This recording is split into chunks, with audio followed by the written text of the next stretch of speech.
Ladies and gentlemen, Alex Edelman.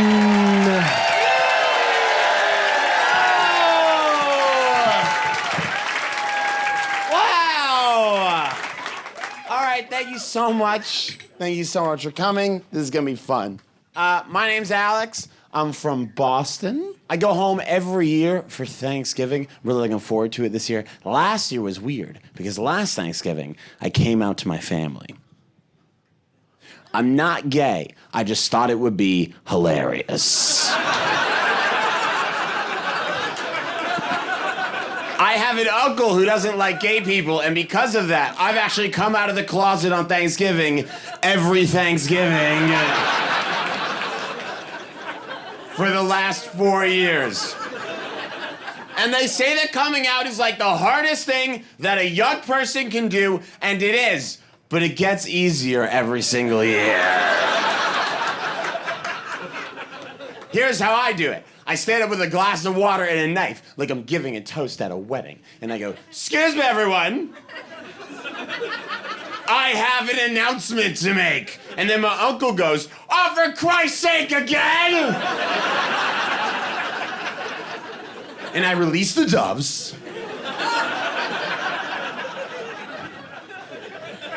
I do my musical number, I throw the glitter.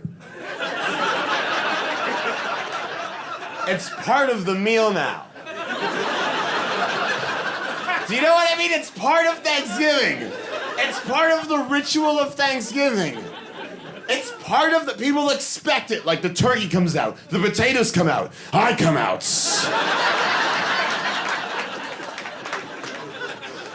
And I thought about not doing it this year because my grandfather came to Thanksgiving for the first time in a decade, and no one has told him about my little joke because he's 88 and he doesn't do surprises.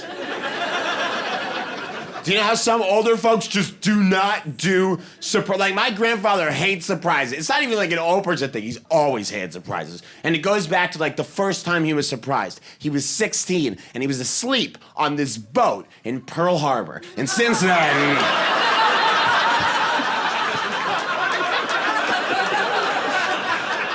he doesn't like surprises or sushi, and we leave him alone.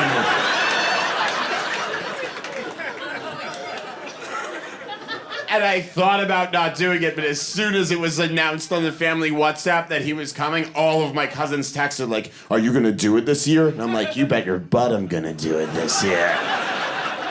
And my brother was like, "Backup dancers?" I was like, "Not this year. Just me."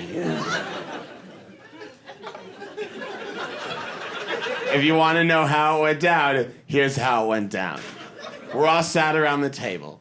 It's me, my family, my grandfather, and my best friend from college, Michael. He had nowhere to go this year for Thanksgiving, so I invited him. And as I stand up with a glass of water and the knife, I realize he has no idea what's about to happen. And the look on his face is pure confusion. But I'm on a mission, so I'm like, "Excuse me, everyone.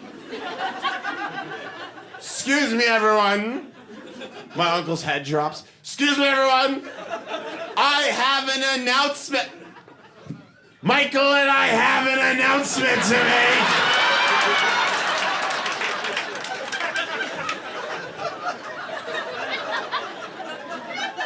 And everyone looks at my grandfather. Everyone, except for Michael, who's excused himself to make a phone call real quick. Everyone looks at my grandfather, and my grandfather crosses his arms, and he looks around the table, and real loud, he just goes, "I've known since he was 9 years old."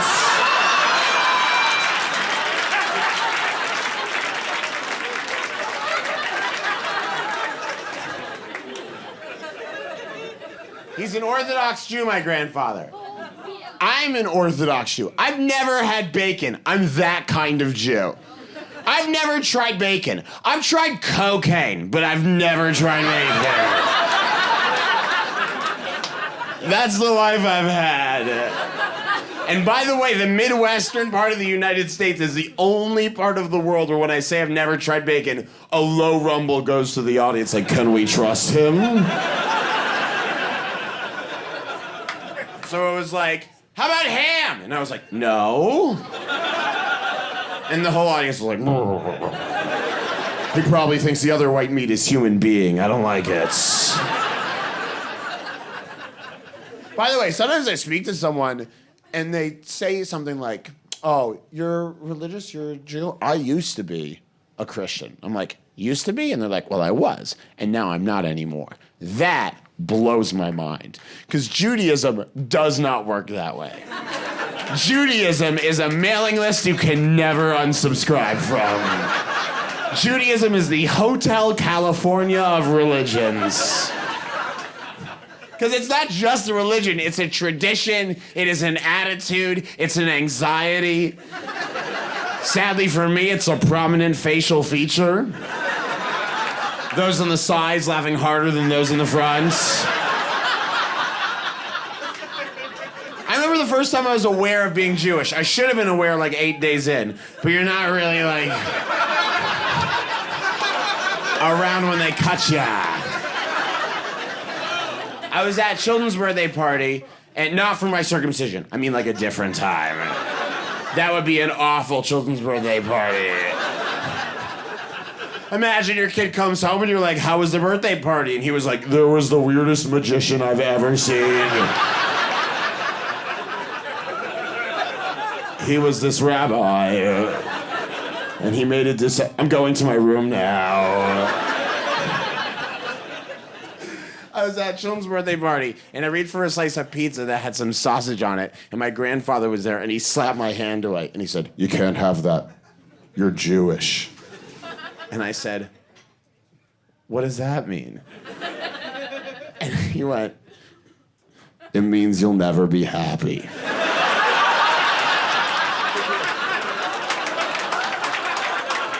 And I said, what?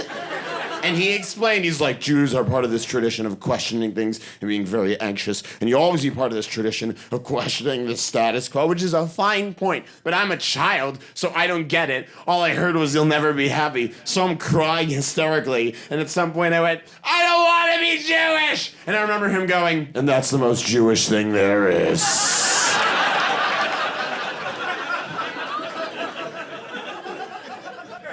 This is the kind of guy my grandfather is. He doesn't like the U.S. President John F. Kennedy because in 1951, John F. Kennedy cut him off on the highway. He cut him off on the highway, and my grandfather has never let it go. And I remember the first time he told me that story, I was like, Grandpa, it was 1951. He wasn't even famous yet.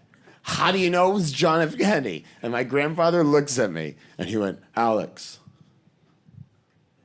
I never forget the face of a bastard.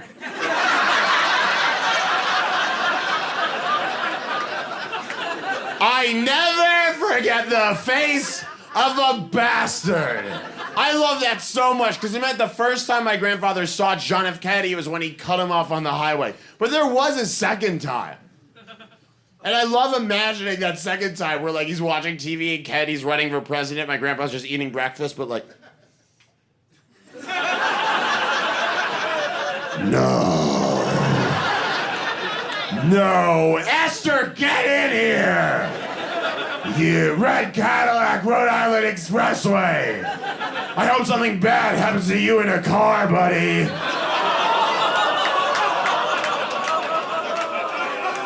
Like, a lot of people tell their grandchildren where they were when Kennedy was shot. My grandfather's the only man who does it because he needs an alibi.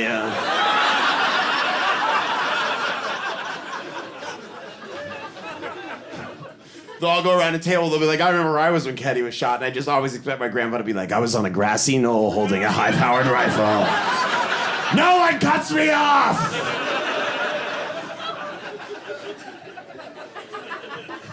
The generation my grandfather belongs to is part of this generation called the Greatest Generation. And they're called that because they were the first generation to name themselves. They're like, we beat the Nazis. That's the best generation. We beat the Nazis. Everyone else can F off. And then after that generation, there's a generation called the silent generation. We don't know a lot about that generation, obviously. Mostly mimes. And then after that, there's the baby boomers. A lot of people in this room might be baby boomers. My dad is a baby boomer. Sometimes they're called the Vietnam generation. My dad didn't serve in Vietnam. I give him a lot of crap for it. He has so many excuses. He's like, I'm a pacifist. They never called my number. I was 11 when the war ended. I was like, whatever, coward.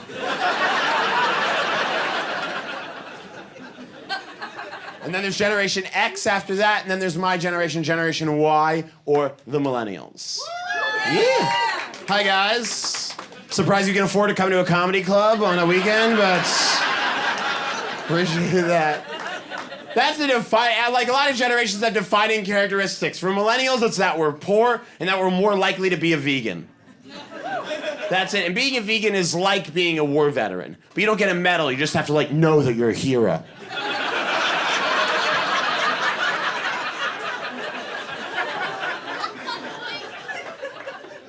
Although it's weird, there's a whole generation of like people who have like, I spent the last year writing on a television show, and none of you guys saw it. It was canceled really quickly. It was called The Great Indoors.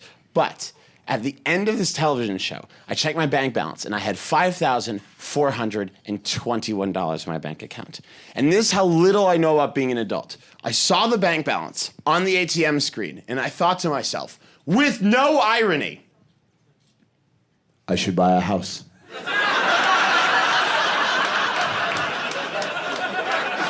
Not a big house. One of those small $5,000 houses.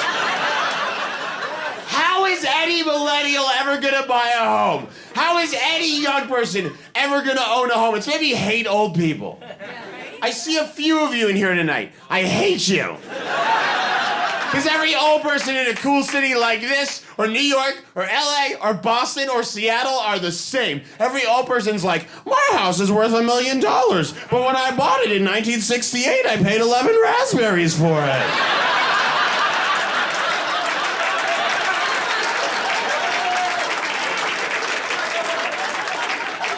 And every young person's like, I have 9 roommates! One of them's a raccoon with rabies. We'd love to get him out, but his name is on the lease. And every old person's like, I'm a librarian with a lake house. Up yours!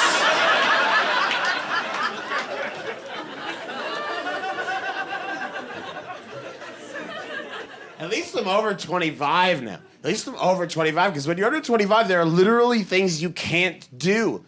I cannot, like, the first time I ever traveled for comedy, I was 24 years old, and I flew into an airport in Arizona. Anyone know the name of the airport in Phoenix? Sky Harbor. That is the dumbest name for an airport.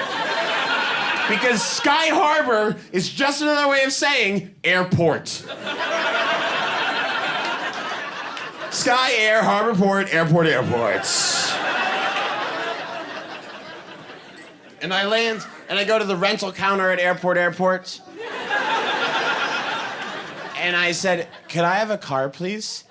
And the guy said, you can't have one. Why? You're under 25. What? You're under 25. You can't rent a car. I'm like, listen, Arizona's a desert, and I'm a Jew, and we get lost in those.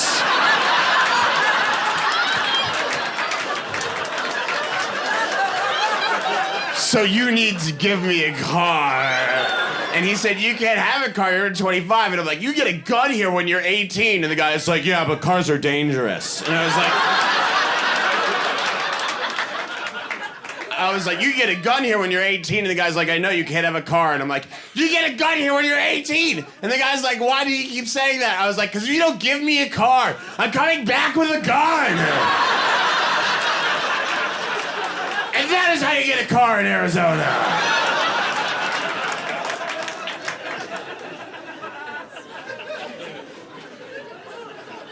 But I think about it a lot, and a few years ago, I got an email asking if I wanted to be part of this test to see how millennial I was. And I take tests online for free all day, and so I was like, I'll take a test. Like, you know what I mean? I take, like, those online tests, like, what Sex and the City character are you? Like, what flavor of Cupcake are you? How much existential loneliness do you feel? And it's like, by the way, Miranda, chocolate, lots. And so I went down, I took this test, and they ran me on 4 categories: politics, education, workplace, and personal. My politics are pretty much like every other millennial's in that I didn't care about politics, and then Barack Obama, and then I really cared about politics. I loved Barack Obama. I was too into Barack Obama. I volunteered for Barack Obama. I stood on a street corner, and I held a clipboard, and I wore a t-shirt, and I was like, my favorite color is hope, my favorite ice cream flavor is change. And it's because he was young. And my parents were like, you just like him because he's black. I'm like, no, I like him for a dumber reason. I like him because he's young. That is a dumber reason. We all get a chance to be young. We don't all get a chance to be black. And he was running against the oldest dude who had ever lived. John McCain. When I turned 18, he was running against the photo negative of Barack Obama. John McCain's the oldest man who's ever existed. It's John McCain, the Emperor from Star Wars. Nobody. John McCain is in the Bible, I swear to God. If you open up to the second page of the Bible, there's McCain killing his brother McAble. He's so old.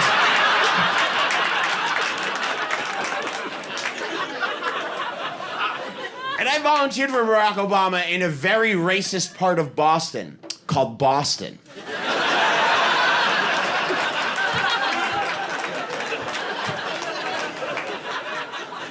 And I had to drive people to vote. And I had this woman who lived upstairs from me named Miss Larry, and she was 93 years old in 2008. And like Miss Larry, like could never tell me and my brothers apart. She always called us by the same name, Jew. I remember driving her to the polls, and I was like, because when you're 90-something years old, you need to be driven places. You can't just like propel yourself forward with hate. It doesn't work that way. And so I'm driving her, and I said, Miss Larry, you can vote for John McCain, figuring she'd be like, yeah, I went to high school with him. And she goes, no. And I was like, no? And she went, no. And I'm like, wow. And like, I'm waiting outside the voting booth for her to finish up. Because that's how we vote in Massachusetts. There's a booth with a curtain. You go in, you pull the lever for the candidate you want, and you leave. It's not like that in all states. In Florida, the way you vote is you write the name you want on a napkin, and you throw it in the air, and you make a wish, and then you run. So hence all the difficulty, right? But I'm waiting outside this voting booth, enjoying this moment of post-racial America where like an old racist white lady, who's probably not even psyched that like Barack Obama can drink out of the same water fountain as her, is voting for him. And I'm enjoying this moment, and Ms. Larry sticks her head out from behind the curtain. She goes, hey, Joe, I left my glasses in the car. Which lever do I pull for the colored fella? And I was like...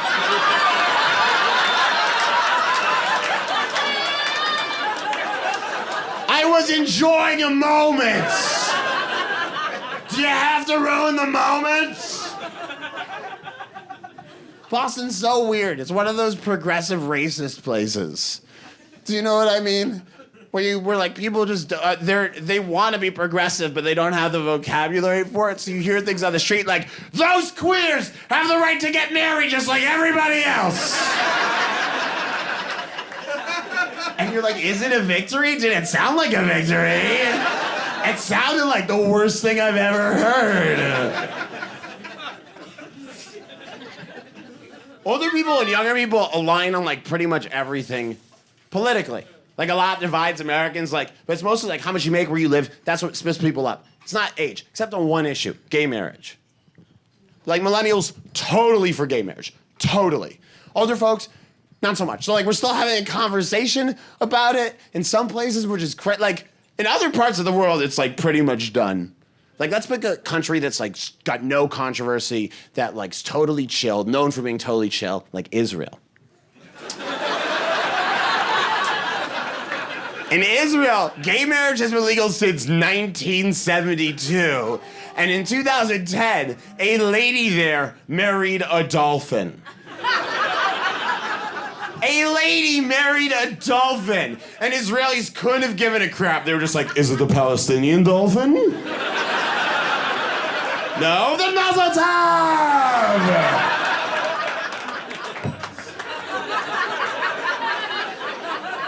This is me crushing a glass. I always have to explain that. Because when Jews get married, you wrap a glass up in a napkin and you crush it because a glass represents happiness. So you're just like, bam! A Jewish marriage! Two loud people from New Jersey.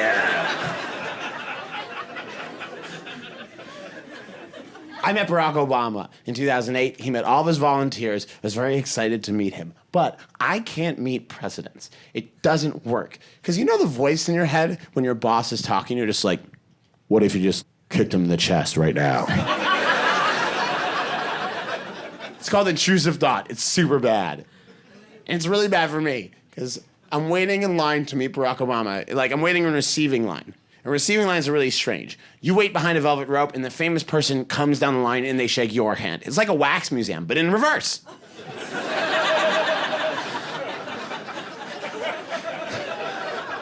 So I'm waiting for the president, and as he's getting closer to me, the voice in the back of my head is like, when he gets to you, don't punch him in the face.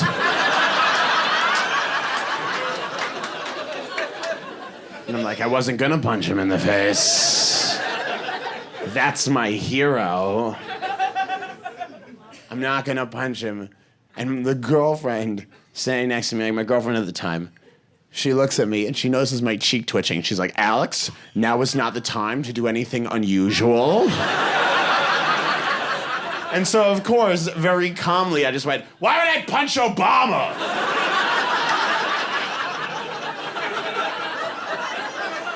So here's how it plays out. He gets to me. Rachel's like cleared out to like make room for the snipers. And the president sticks his hand out. And I shake it, and he just goes, wow, firm handshake. And like a lunatic, I went, ha, ha, ha, you have no idea.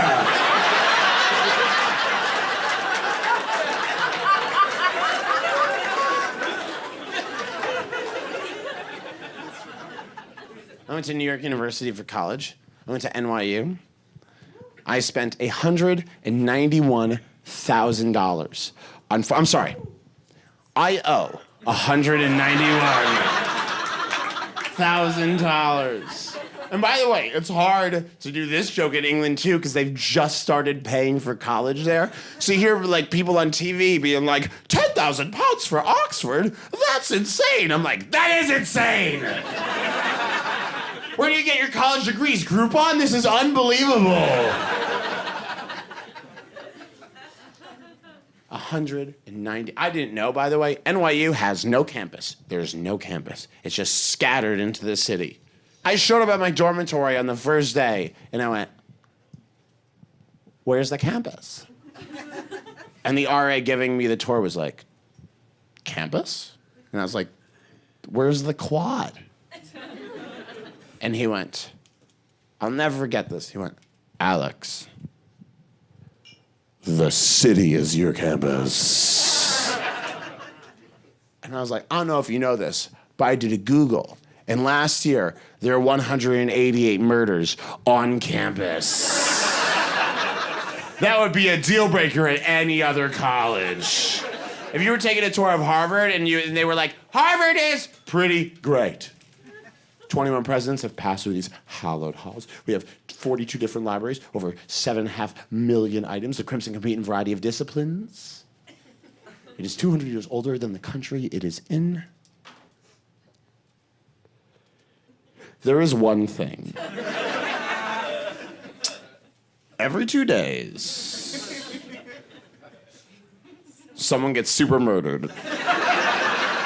It does happen on campus. You'd be like, I definitely don't want to go here.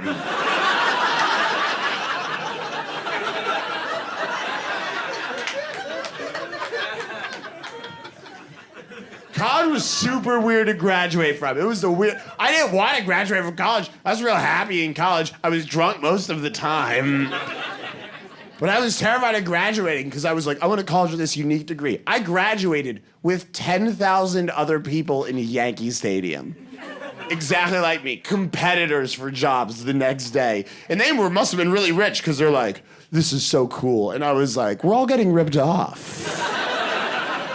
I didn't want to go to my graduation, and my dad taught me, he's like, Alex, don't be an idiot, go to graduation. Before you graduate, just take like a minute to like calm yourself down and like try to like feel good about like the future going forward, and I promise like you'll feel better.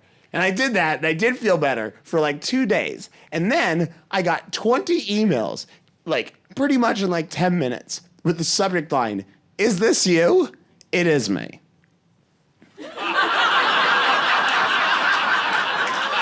That's a photo of me at my graduation. A photographer from a news service called Getty Images, a guy named Mario Tama, looked around Yankee Stadium filled with 10,000 people wearing identical robes and hats, saw me taking a minute trying not to look nervous, and was like, oh my God, that dude looks really nervous. And I was like, well, at least no one saw it.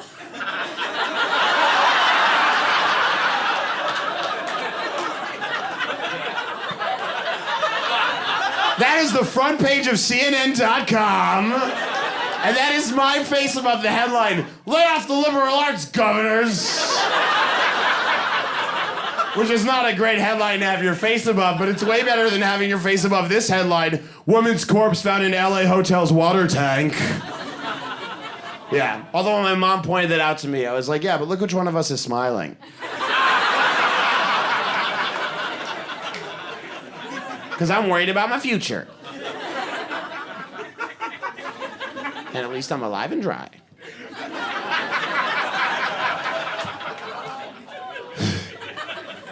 I was taking a minute trying not to be like a depressed millennial. Like, that's the most intense Technicolor moment of my life. These are the Google image results for depressed millennial. I'm 5th.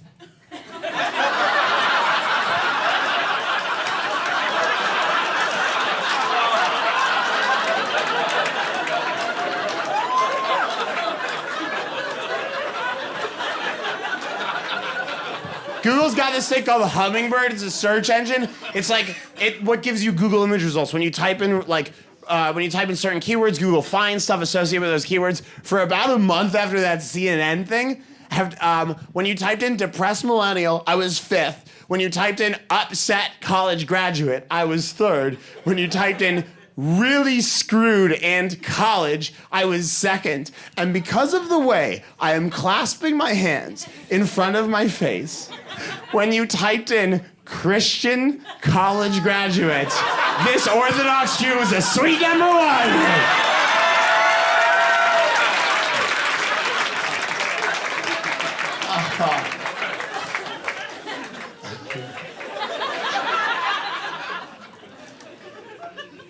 This is the best job I've ever had, by far. My first job, I worked at KFC. I worked at KFC for 3 weeks, which is the longest anyone has ever worked at a KFC. I have a pension.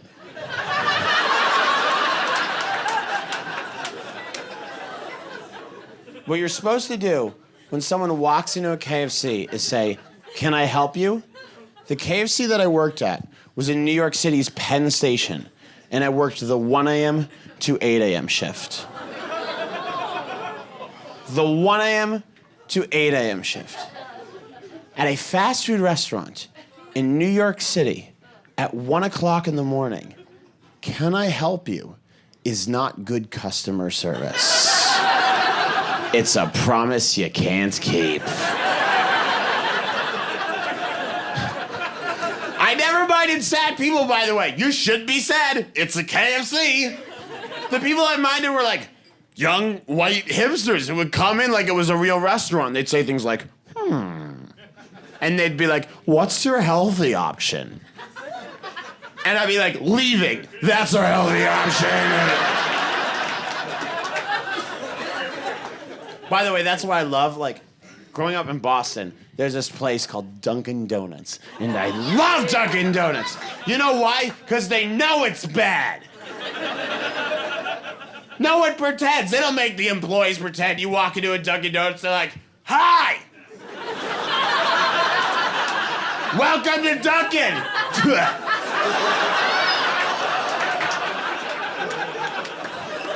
What food would you like to eat? And you're gross, because you're at a Dunkin' Donuts. You're like, can I have 50 donut holes for $9? And they're like, yeah. Do you want a Diet Coke with that? It is breakfast.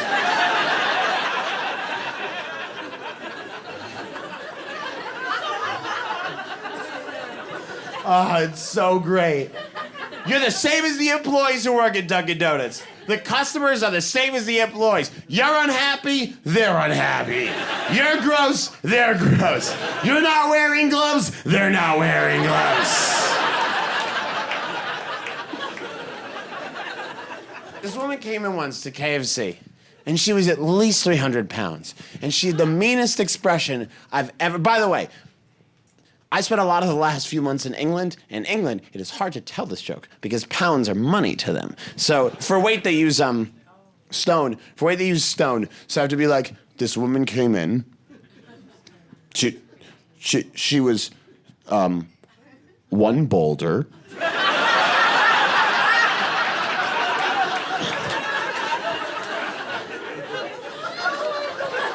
And she gets to the front, and I said, can I help you? And she went, I don't know, can you? And I didn't know what to say to that, because I couldn't be like, probably not. But I was like, we have chicken. What would you like to eat? And she went, I don't know. And I said, well, what are you feeling? Which is also the wrong question. Because she goes, well, I'm tired. And I'm homesick. And I miss my family. What do you think I should get, you little jerk? And because I was like 18 and I had no training and I had no other options, I was like, if you miss your family, we have a family bucket. You forget.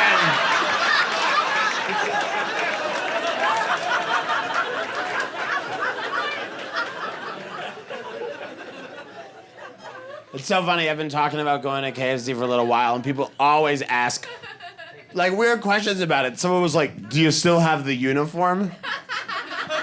No. I don't. I don't want my grandkids to find it in an attic. In 65 years, like some military thing, they'll come downstairs and be like, Grandpa, did you serve?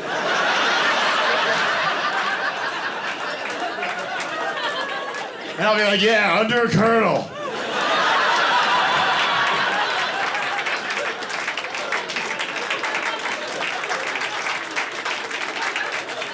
I went back into a KFC for the first time in like 8 years, like 2.5 months ago. Why go back into KFC if you work there? You don't return to Vietnam.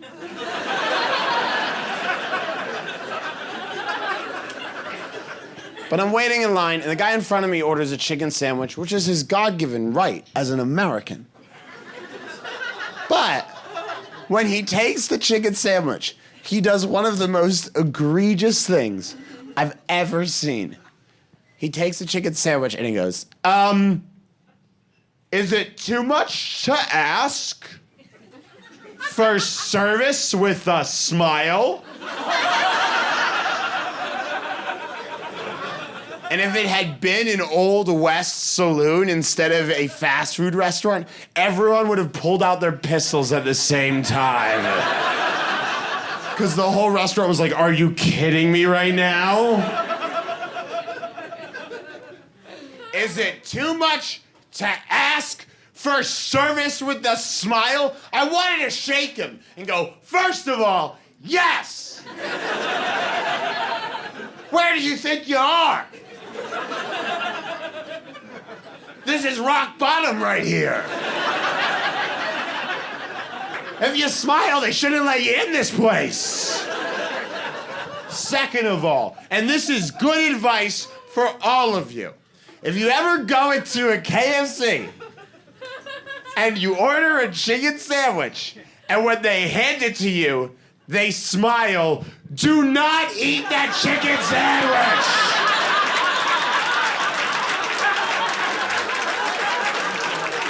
Because you're eating a little bit of whoever is smiling at you.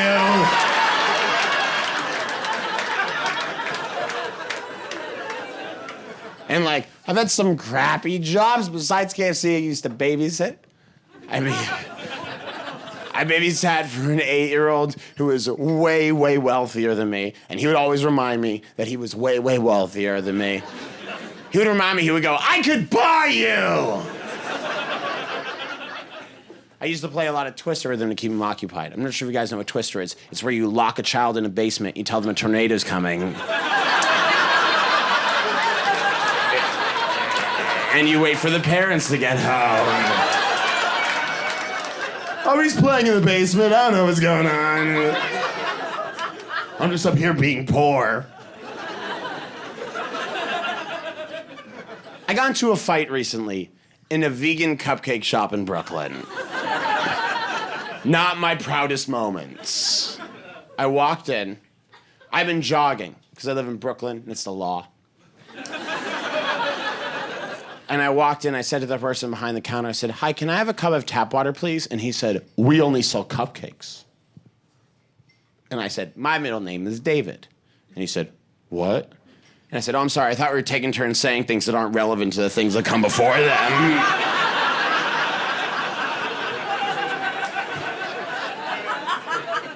Like, I'll buy a cupcake, but I'd also like a glass of tap water. And he said, we only sell cupcakes. It's our philosophy. And I was like, I studied philosophy. It was very expensive. And no one ever mentioned cupcakes. And he said, well, we only sell cupcakes and cupcake products, so I suggest you leave if you're not interested in cupcake or cupcake products. And I said, what is a cupcake product? He said, well, we sell the tops and the bottoms of the cupcakes individually, and we sell the frosting as a shot. We sell a deconstructed cupcake, and we sell different ingredients for vegan cupcakes. And I said, what are the ingredients in a vegan cupcake?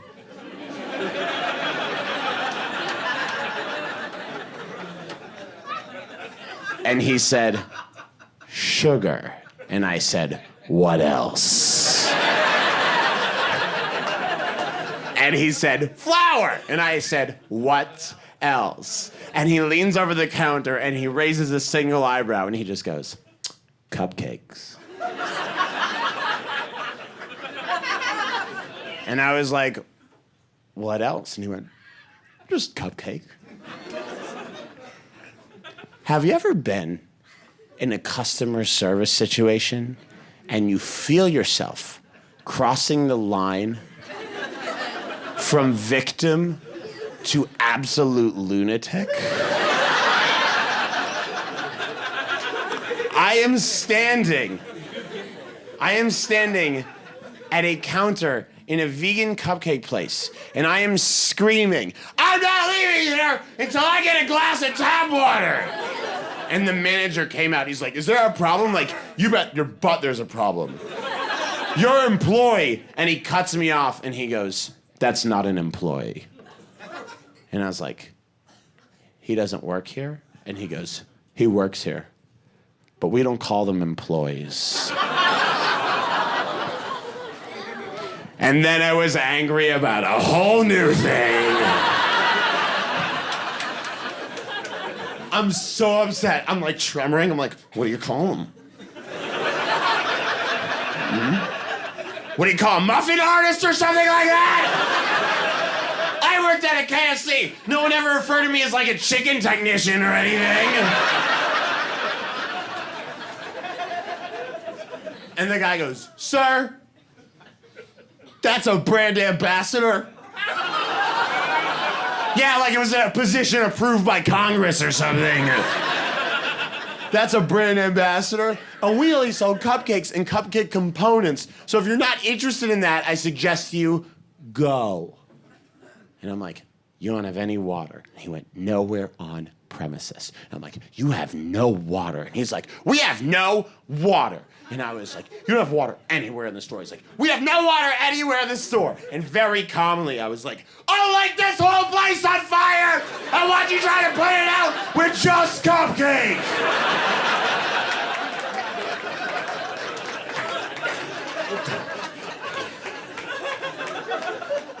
I was in Scotland this summer, and I was performing at a music festival, and I was on in the cabaret tent, which is a bad idea, and I had to follow burlesque, which is a booking error. Comedy should never follow naked ladies. Comedy should never follow naked ladies, because no one's ever like, those ladies were really sexy. Let's see what a skinny Jew has to say about cars. It is always a step down. I'm waiting to go on stage, and there's a lady sitting next to me, and she said, what do you do? And I said, I'm a comedian. And she went, I can never do that. And I was like, tonight, I probably can't, so it's fine. I said, what do you do? And she went, oh, I work for Cirque du Soleil. And I said, what do you do for Cirque du Soleil? And she went, I'm a sword swallower. And I said, you're impressed by the comedy thing? And she went, yeah. What if it doesn't go well?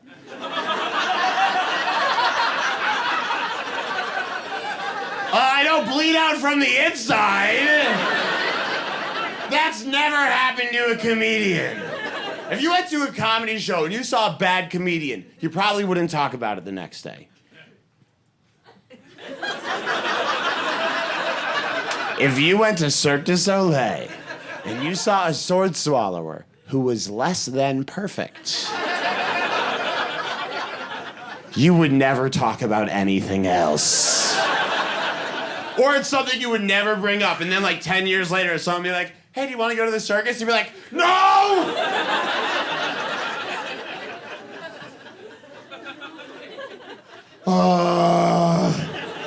We went once in the 90s. She had hiccups. It was horrible. I don't even know how you become a sword swallower, because as a comedian, here's how you start as a comedian. Here's how some people start as a comedian. You're 17 years old. You're really, really interested in comedy, but you don't know about comedy clubs, and you're growing up in a suburb of Boston. So you rollerblade to a local pizzeria that has a music open mic, and you walk in and you say to the lady hosting the music open mic, a woman named Annie, who plays the ukulele. She's not very good. You say, I'd like to do stand-up comedy. And she goes, that seems like a terrible idea. And you're like, I'd still like to do stand-up comedy. And she's like, well, how much time do you want to do? And you go, how much time do the musicians do? And she goes, they do half an hour. And because you don't know anything, you just go, I'll do half an hour. You haven't brought any material, so you stand on stage for half an hour and bomb harder than anyone has ever bombed. You leave the stage, you walk to the back, you put on your rollerblades, and then through hot tears, you hear the host go, maybe he'll get better one day. And because of that, you go back every goddamn Tuesday for 2 years. That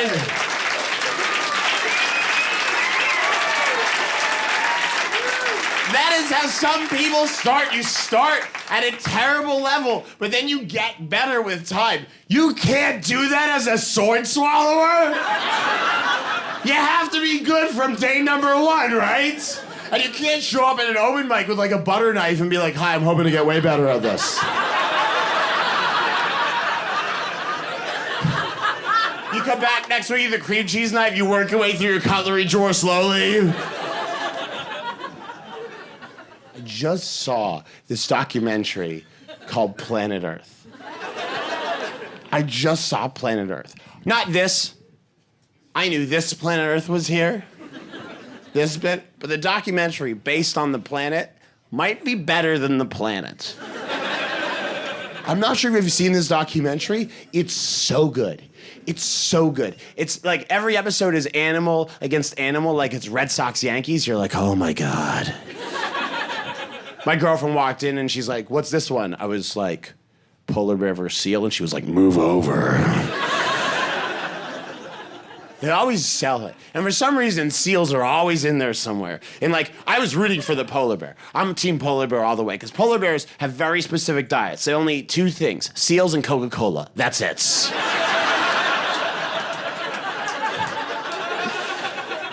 And the narrator, this guy David Attenborough, he's really selling the drama at the moment. He's like, if this seal is killed by the polar bear stands a chance of surviving the harsh Antarctic winter. And me and my girlfriend are on the couch. I'm like, get the seal, get him. And like, I'm not kidding. The polar bear gets a paw on the seal, and the seal slips away. And I'm like, no. And like, they do a close-up on the sad polar bear's face, and David Attenborough's like, this polar bear will surely perish in the coming weeks. And I'm gripping my laptop, and I'm screaming, I'm like, get the cameraman! Get the cameraman! Don't die because you're a picky eater! I can't eat bacon, but if I hunted one across the tundra...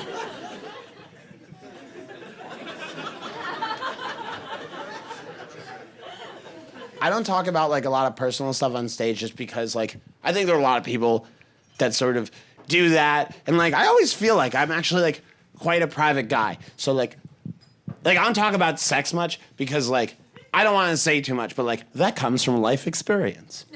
And I don't want to tell you guys too much information, but you can count everyone I've ever had sex with on one hand. Even if you had like a horrible threshing accident at a mill, you can probably still count.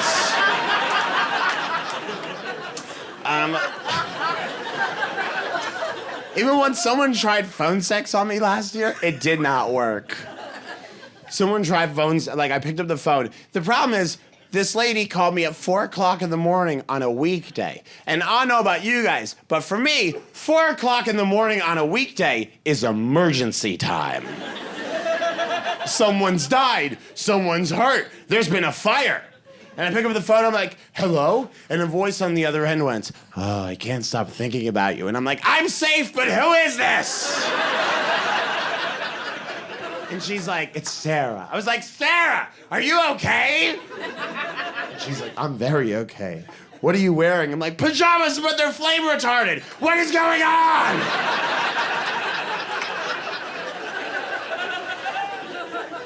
The problem is, I have Verizon, and I live in a New York City apartment, so the reception is already very bad. And when people talk sexy, they talk very low.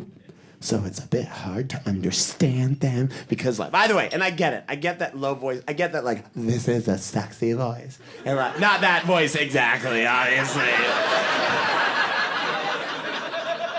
But I get that a low voice is a sexy voice because, like, I want you inside of me. It's way sexier than, like, I want you inside of me!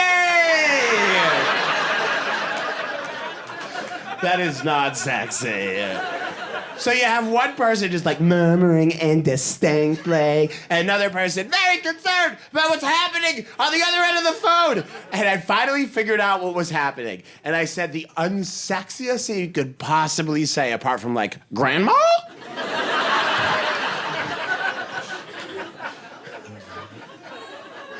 I said, Sarah, if you want to actually do this correctly, you're gonna have to speak up and enunciate your words clearly.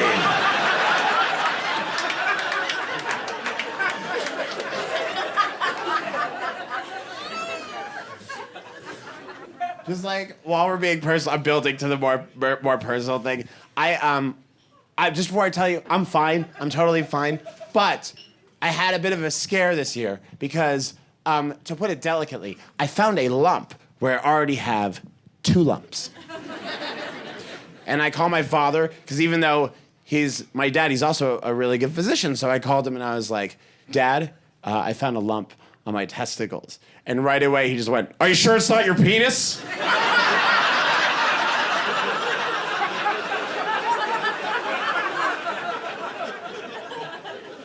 Yeah, I'm sure it's not my penis, Dad. Although sick burn, thank you very much.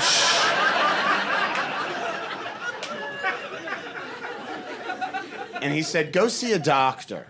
So I went to this doctor in Edinburgh, Scotland, because that's where I was. And this guy would have won the gold medal to my father's silver medal in the Zero Bedside Manner Olympics. Because he's doing an ultrasound, they're up on the screen, and this is what he does. He just goes, I.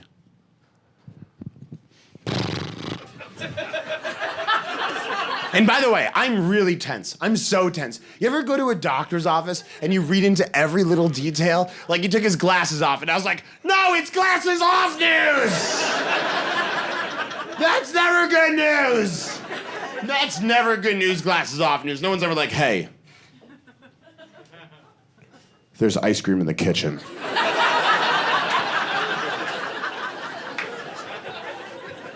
It's always bad. It's always like Lord Nelson has died. Like it's always something really sad. But he just goes, aye. Could be anything. Do you have any questions? And I was like, yeah. How are you a doctor? And he said, what's wrong? And I'm like, you just gave me a medical diagnosis that doesn't exclude the possibility of pizza.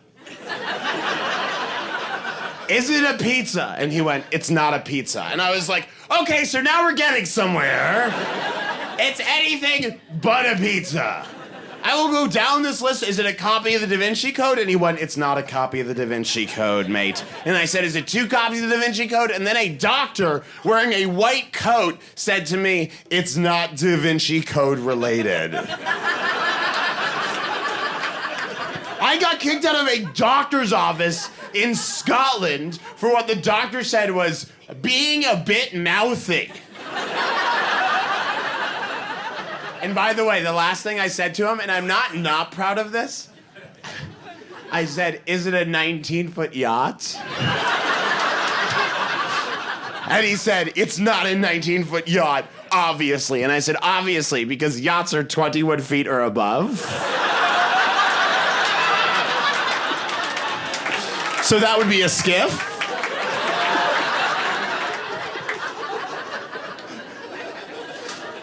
Here's the dumbest thing about me, by the way.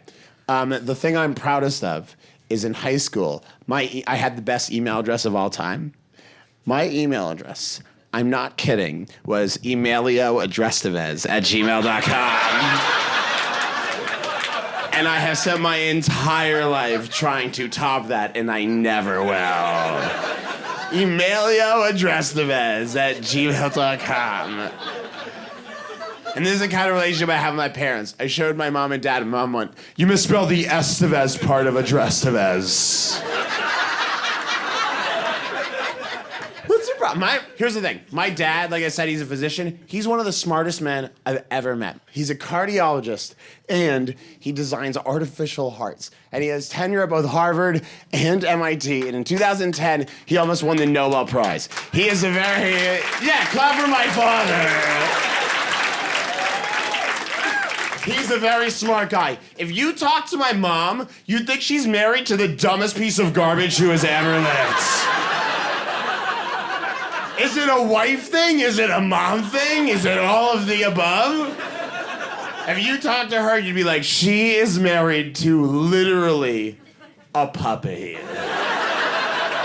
The way she describes, I feel so bad for my father because he spends most of his time during the day giving lectures at Harvard and most of his night times at home receiving lectures from my mom. We were at the kitchen table a few years ago playing with one of the artificial hearts he was working on, and I was like, Dad, this is really cool. And from the kitchen, my mom just went, took him long enough, he's been working on that one for 25 years. Dad, Mom needs one of these because apparently she was born without one. We're waiting for them once at a kosher restaurant, and my mom walks in 60 feet ahead of my dad. And you know how, like, couples sometimes you can see that like they've clearly had an argument where one has said to the other, like, if you don't walk 50 feet behind me, I will gut you from stem to stern. She's so angry. She's got her arms crossed, and she walks in, and right away, I know exactly. And my brother goes, Mom, what's wrong? And she goes, your idiot father. That's what's wrong. And I'm like, Mom, he has 2 PhDs. And she goes, fine, you're Dr. Idiot Father. And we're like, what did he do? And she went, he parked 5 blocks away. And we passed 100 open parking spots on the way here. And my father's finally arriving, and he's just like this dumb guy. He's like, oh, I'm sorry. I just thought it was better to be safe than have to like parallel park somewhere close. My mom is like, you're so stupid. And Agent, my brother, goes, come on, Mom, he almost won the Nobel Prize. And without missing a beat, she just went, not for parking.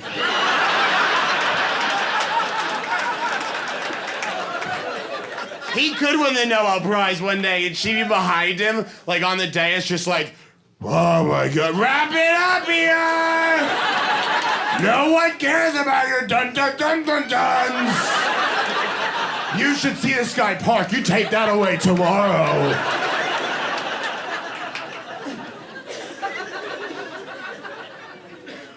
It's the worst tattoo I've ever seen. I worked with this girl at KFC. And we called her Jennifer 9/11. And hold on, it's way worse than you think. She had a tattoo on her lower back of the Twin Towers and the words never forgets. First of all, boner killer. Second of all, that means at some point she walked into a tattoo parlor, presumably after 9/11. Otherwise, it's crazy.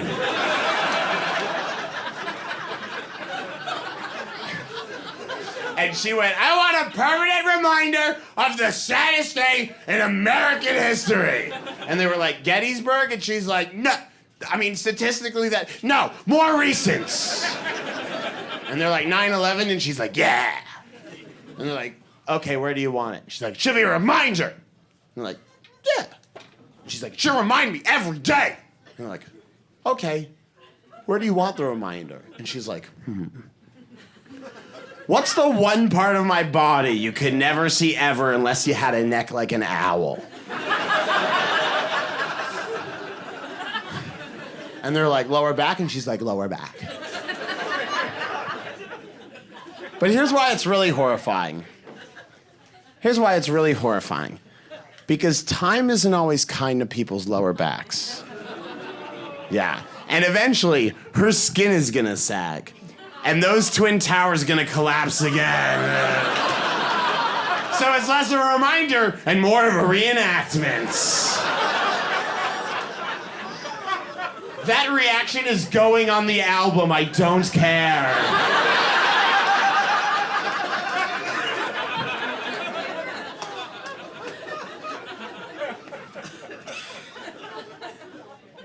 I was involved in a breakup recently. And no, it wasn't my breakup.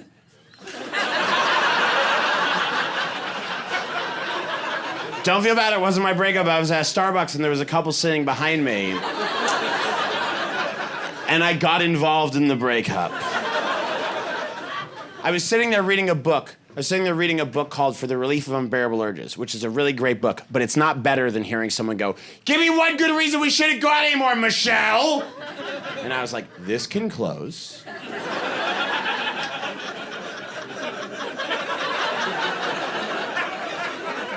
And the whole Starbucks was like, is this a public breakup?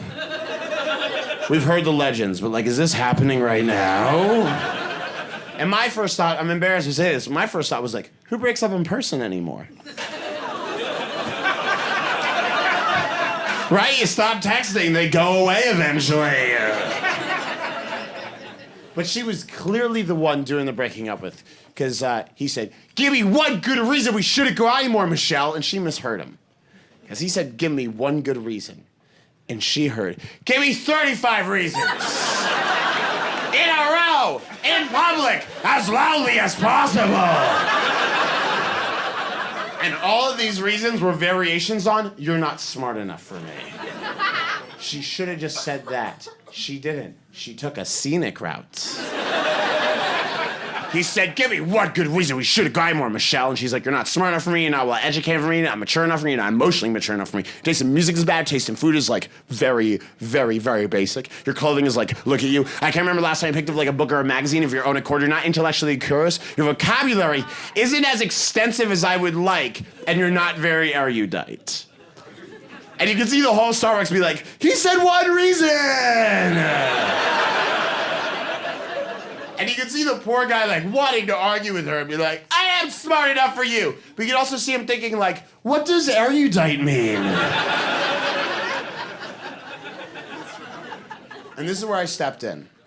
She said, hey, Kev, we should just be friends. That is a terrible start to a friendship. No good friendships start that way. No friendships start with someone going, hey, I never want to sleep with you ever again. Also, here's a laundry list of reasons in public that I think like you're one of the dumbest people I've ever met. Also, we should hang out sometime. So I turned around in a crowded Starbucks and I went, he has enough friends.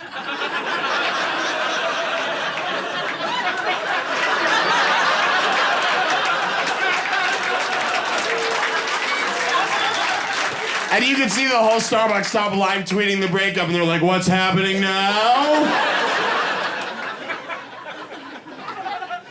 And the guy sold me out immediately. He went, Michelle, he's not with me. And I was so caught up in the moment that I was like, Kev, I'm with you all the way, buddy! And she still broke up with us. My hero growing up was Neil Armstrong. And not just because he won all those bicycle races, but because he was the first guy. In England, they don't laugh at that joke, by the way. Because to them, cycling's a sport. And we know it's not. We know it's just how you get to work when you're poor, right?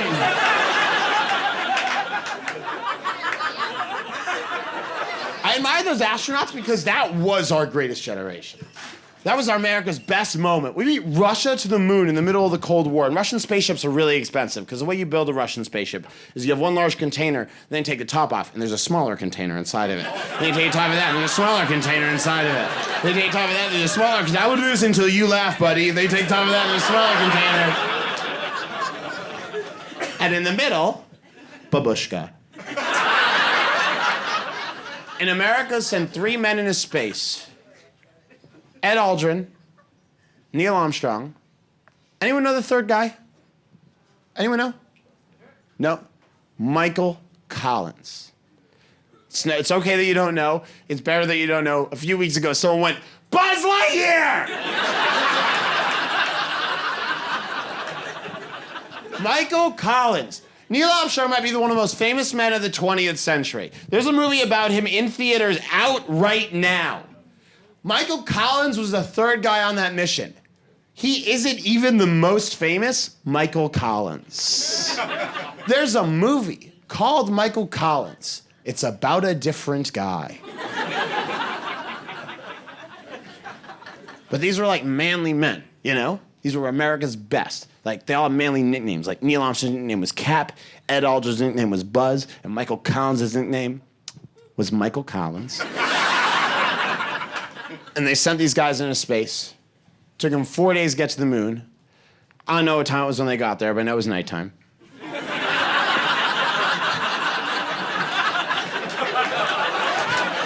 Because the moon was out. And 38 years later, I met Neil Armstrong. 38 years later, I met Neil Armstrong in an elevator in New York City. Yep, at this big ship called the USS Intrepid. He walked in. And right away, I was like, and I said, Mr. Armstrong, could I have your autograph? And he went, I don't do that. And I said, okay, Mr. Armstrong, could I have a picture with you? And he said, I don't do that. And I said, Mr. Armstrong, could I shake your hand? And he said, go away. And here's something you need to know about me. You might already know.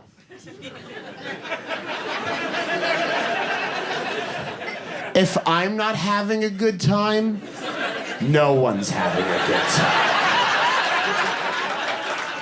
And my brother is with me, and he knows that about me. So as soon as Neil Armstrong says, go away, AJ starts pulling up my jacket. But it's too late, because as soon as Neil Armstrong says it, I just went, well, this is the worst Make-A-Wish I could have possibly asked for.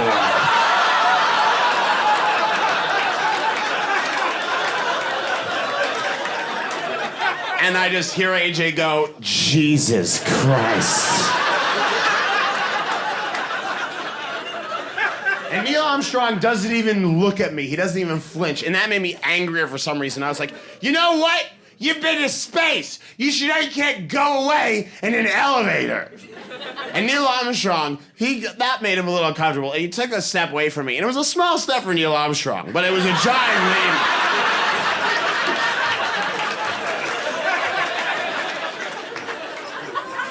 And now AJ's like trying to wrestle me away from him. And I'm like, you know what? No, get off me. No, I don't need a picture with you because I never forget the face of a bastard.